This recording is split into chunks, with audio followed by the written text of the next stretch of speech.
Tuhan sertamu. Inilah Injil Yesus Kristus menurut Santo Yohanes. Dimuliakanlah Tuhan.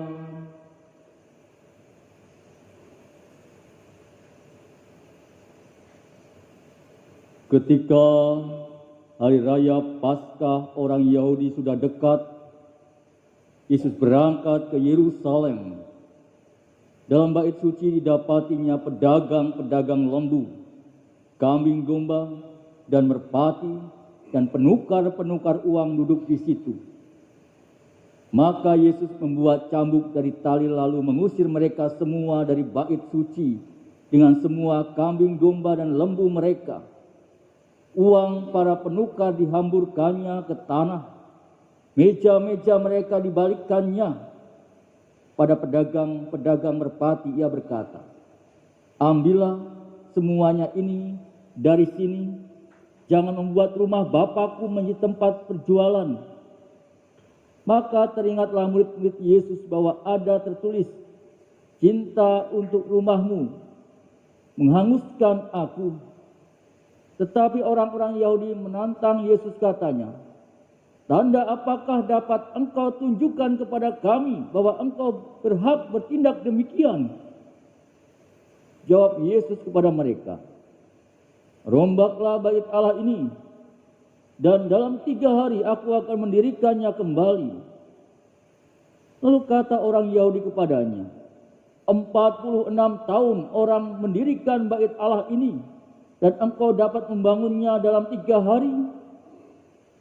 Tetapi yang dimaksud Yesus dengan bait Allah ialah tubuhnya sendiri. Sesudah Yesus bangkit dari antara orang mati, barulah teringat oleh murid-muridnya bahwa hal itu telah dikatakan Yesus. Maka percayalah mereka akan kitab suci dan akan perkataan yang telah diucapkan Yesus. Sementara Yesus tinggal di Yerusalem selama hari raya Paskah, banyak orang percaya dalam namanya karena mereka telah melihat tanda-tanda yang diadakannya. Tetapi Yesus sendiri tidak mempercayakan dirinya kepada mereka karena Yesus mengenal mereka semua. Dan tidak perlu seorang pun memberikan kesaksian kepadanya tentang manusia, sebab ia tahu apa yang ada dalam hati manusia. Berbahagialah kita yang mendengarkan sabda Tuhan dan tekun melaksanakannya. Sabdamu adalah jalan, kebenaran dan hidup kami.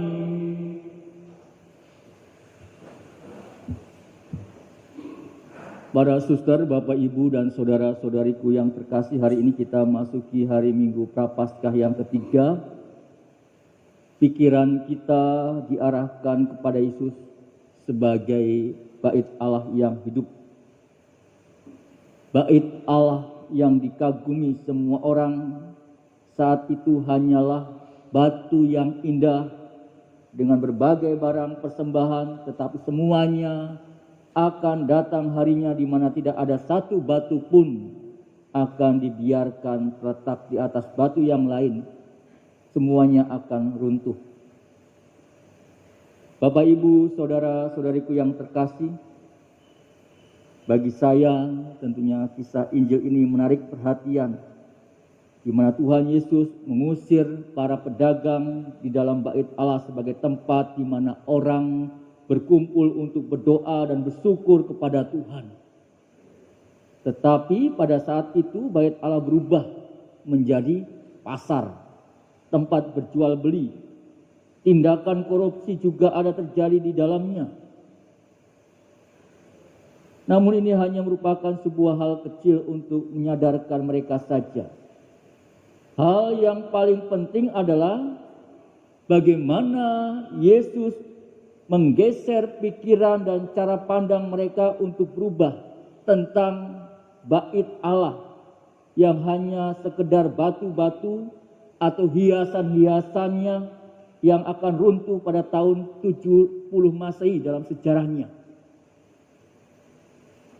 Bait Allah bukan hanya sebagai tempat untuk beribadat, tetapi bait Allah menuntut Yesus adalah rumah Bapakku. Baik kita refleksikan rumah Bapakku. Bagi Yesus, Allah Bapa tidak akan melihat lagi ibadat manusiawi dengan bait yang dibangun oleh manusia yang berkomunikasi dengan mereka. Allah Bapa sudah mewahyukan dirinya, di mana mereka sempurna dalam diri Yesus Kristus Putranya. Itulah sebabnya Yesus mengatakan bahwa bait Allah adalah rumah Bapanya. Bagi para murid Yesus, tentunya hanya mengingat kembali para pahlawan besar Israel pada masa lalu. Mereka tentunya menghendaki pemurnian terhadap bait Allah.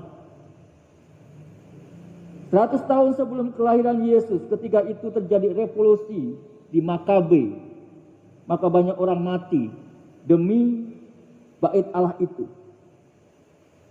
Para murid hanya berhenti pada keinginan akan masa lalu, padahal di hadapan mereka ada Yesus.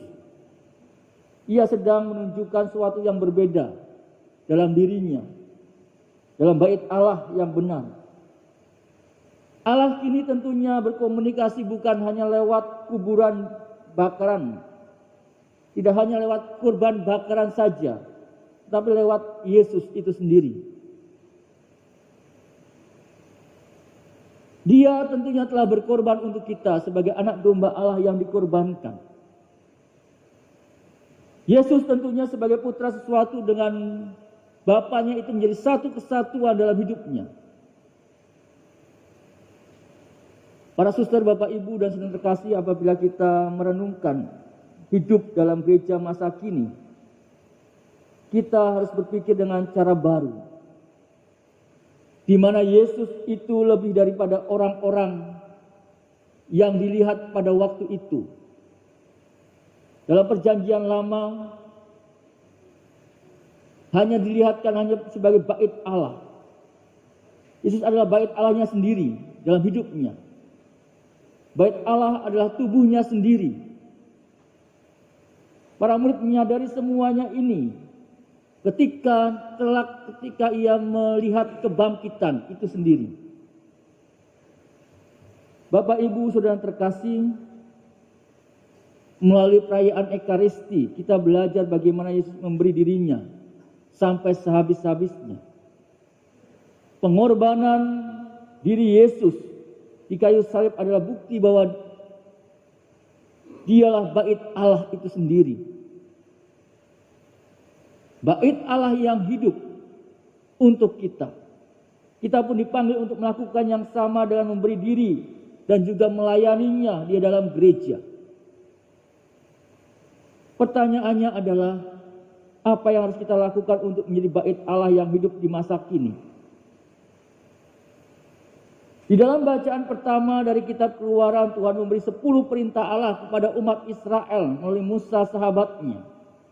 Dan perintah-perintah Tuhan ini ditulis dalam 2 loh batu yang berbeda.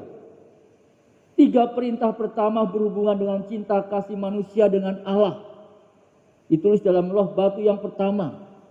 Dan 7 perintah yang lain pada loh batu yang kedua untuk mengingatkan manusia supaya mengasihi sesamanya dan juga dirinya sendiri. Tentu inilah yang menjadikan kita bait Allah dalam diri kita. Kita disatukan dalam diri Yesus dalam loh batu yang kudus itu, dalam 10 perintah Allah yang diberikan kepada kita. Mungkin kita lupa dengan 10 perintah Allah yang diberikan Musa kepada kita sebagai dasar kita sebagai bait Allah itu sendiri. Andai kata kita menjalankan hal itu, tentu kita pun dikuduskan dalam hati kita. Pada hari ini pikiran kita diarahkan kepada Kristus sebagai bait Allah, Allah yang hidup. Mungkin gereja kita habis banjir kemarin, banyak sana sini yang bocor yang sedang dibetulkan.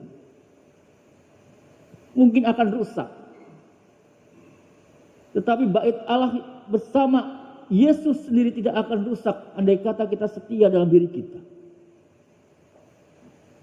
Mungkin kita sedih melihat di sana sini gereja kita dibakar, dirusak, bahkan tidak dihormati. Namun kita sebagai bait Allah yang kudus dalam diri hati kita tetap percaya bahwa kita tetap teguh dalam kepercayaan iman kita, bahwa bait Allah itu ada dalam diri kita, yang bersatu dengan Yesus sendiri dalam kemuliaannya. Apakah kita sungguh-sungguh memperjuangkan kekudusan tubuh kita? Apakah kita juga menguduskan gereja tempat kita beribadah dan berjumpa dengan Yesus dalam sakramen Maha Kudus? Inilah yang tentunya menjadikan refleksi dalam hidup kita saat ini. Dalam masa prapaskah ini, masa pertobatan ini, baik bagi kita selalu mengingatkan diri kita.